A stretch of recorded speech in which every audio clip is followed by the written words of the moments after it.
Welcome, folks. This is Tom O'Brien of TFNN. We go 5 days a week. We go 10 hours a day. We go 24 hours a day on the internet at TFNN.com. Always remember, folks, whatever you think about, you bring about. Whatever you focus on grows. Hope everyone's having a great day, safe day.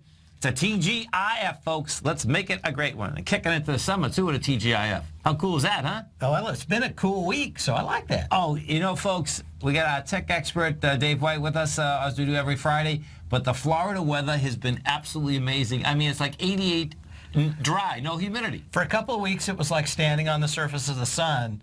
And now, this is the kind of summer that is beautiful. Isn't it? So this quote is by Kobe Yamada. Believe in the magic of tomorrow, and your spirits will be lifted on the wings of hope.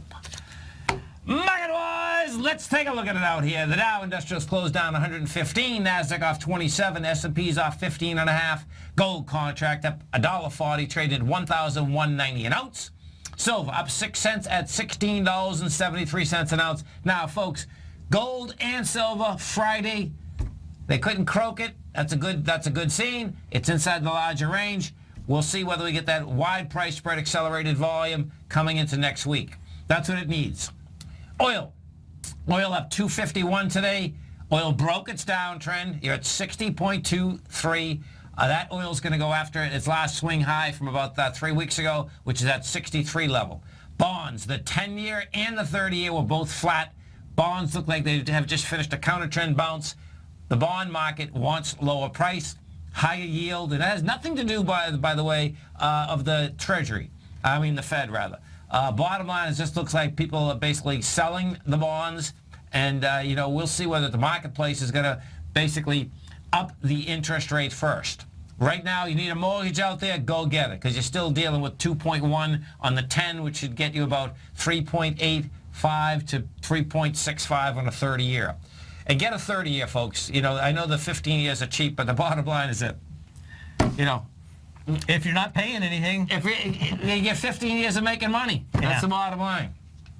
King dollar down 89 ticks, 96, 97. Now we're going to show you. King dollar, folks, went right to a 0.618 retracement. And this is always a mind blower. You know, from the highs back to the lows, 0.618. But after it hit the 0.618, guess what? The last 2 days we came down on volume. That's telling me King dollar is going to go for the lower swing point. We'll see whether we get an ABC structure on the way down to 88. Euro is up 38 at 198.7, and you get the yen up 17, trading out at 124.12. Our phone number is 877-927-6648. Give us a call, folks. One that's going on in your world. If we look at the world of the S&Ps, this is what you have.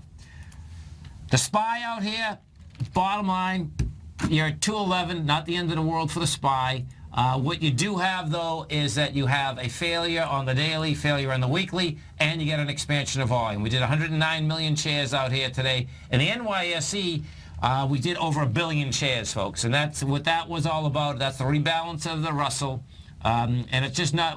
It is just the Russell, but what the deal is that they have to take stocks out and they have to put smaller stocks in and larger stocks out. Bottom line, it always throws huge amounts of volume into the marketplace. What we have here, now you got a down day with expansion of volume. So bottom line, this S&P, if we take a look at the cash S&P here, I'll bring up the cash because the cash S&P had a major failure, which is pretty cool. Well, it's cool if you're a bear. So what the cash S&P did, folks, is this. You're at we'll put this on a weekly. What you have is that you are at 2109, and there she is right there. And what you had is that anything under 2119 is a failure. And now what you have, you not only have the failure, but you have the juice on the move on the way down. We take a look at the NDX 100. Bottom line, that's just still at highs. You know, that thing was strong Wednesday, man. You know.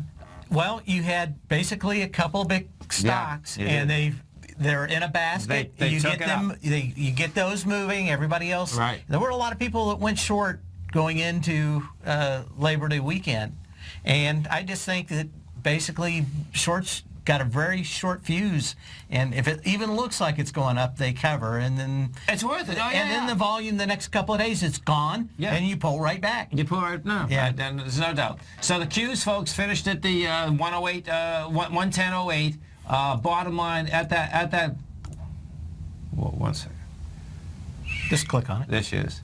Yeah, at that 110.08, you know, basically that's still over the highs. So that's saying that Qs can still hit this 111 area. We go to the gold contract. We take a look at gold. What you have with gold is this, is that the good deal is that they couldn't whack it on a Friday. That's the best I can tell you right now. It stayed inside the range, though. On a weekly basis, what you do have is that you're inside the higher range. And they had every right to basically take this and take it apart in a big way. And bottom line is that they couldn't take it apart, you know. We go to King Dollar, and King Dollar is going to be the name of the game. And as I was saying a little bit earlier, folks, the way King Dollar is set up here, I'm going to put this on a daily. What you're going to see is this. So King Dollar, from highs to lows, DX, oh, DX, DX. 5. Oops, there she is. Okay, so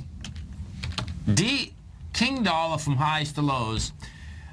It's always amazing, like when they just do like the flat out 0.618. And what you had is that from the highs that were generated out here at 100.95, which was the high of that March 13th, down to the low, which was generated, you know, a week and a half ago at the 93.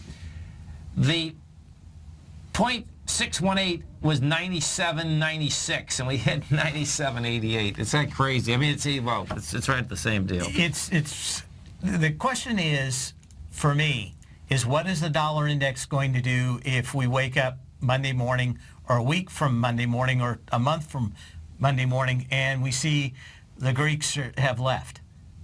What's that going to do to the dollar index? I absolutely agree. And I just traded technically, so right. But I agree exactly the same. And what Dave's specifically saying is this, is that what that should absolutely do, folks, is put monster pressure inside the euro to break the euro apart. Right. There's no doubt. Now, what I think's going to happen, well, first off, I think that's going to happen. Right. That it totally makes sense. If we were sitting in Greece, Greece is a beautiful country, folks, okay? They got great food. Their islands are unbelievable. They sit around and drink ouzo all day long, eat cheese all day long. I mean, what a great life, right? Okay, let's go to Greece. I went over there and everything was in ruins, though. I'm just kidding. No, but listen, they get a great life, man. I know. They've always had a great life. So picture this. Picture that you're living a life rally, you kick back, having a good time, and everyone keeps lending you money. Then they want it back. It's like, well, why should I give it back to you? Yeah. Okay, because that's what they're saying. And they're not going to give it back to them. So they think, meaning the Europeans and the Germans, they think that they're going to pressure them. It's like, have you ever tried to pressure someone that's been on vacation forever, folks, on the beach? Dave and it's like somebody's been on welfare for 100 years, and you go, you got to start working next week, and we go, well, no. The bottom line is that, well, they're on the beach. Yeah. And you have your feet in the sand, and they know, my take is that they know they're 10 times better off outside of the European Union anyway, because all this is about is control. So they're going to take them to, probably tell them to, take a hike. But the Germans don't want to take a hike because what's still hidden, if you break down the number of people that are in Greece and the number of money that they've lent them, it's like insanity. It's like no one would lend us that kind of money even if we had millions of dollars. It'd be writing off $64 billion to a small, to Rhode Island or something, right? That's right. It's basically that. And one of the arguments that bulls will make is that, hey, this is a small country, you don't have to worry about it. That's not the point, folks. The point is the banks that have done it won't get their money back. As the banks don't get their money back, what ends up happening, their counter-trend parties go crazy, and that's where the thing starts. And, of course, what they call it is extend and pretend. Yeah, I know. Okay. So no, exactly. Because they're giving them each and every dollar that you hear about right now that the Greece needs, they only need it to pay off the bank's interest, folks. That's what's going on here. Well, it goes back to a real old saying. And that is, if you owe the bank $100,000, the bank owns you. Right. If you own the bank $100 million, you own the bank. Well, that was the classic with Donald Trump. Right. And the first time he went bankrupt in the 80s. I mean, that was the absolute classic. He's the ultimate. He's not the ultimate entrepreneur, folks. He's the ultimate promoter of bankruptcies. He's the only guy that had bankrupted a casino 3 times, okay? But bottom line, he knows the gaff, exactly what you're saying. Dave White, Tom O'Brien, you stay right there, folks. We'll be coming right back. Dow finished down 115, NASDAQ off 27, S&P's off 15.5. We're going to be right back.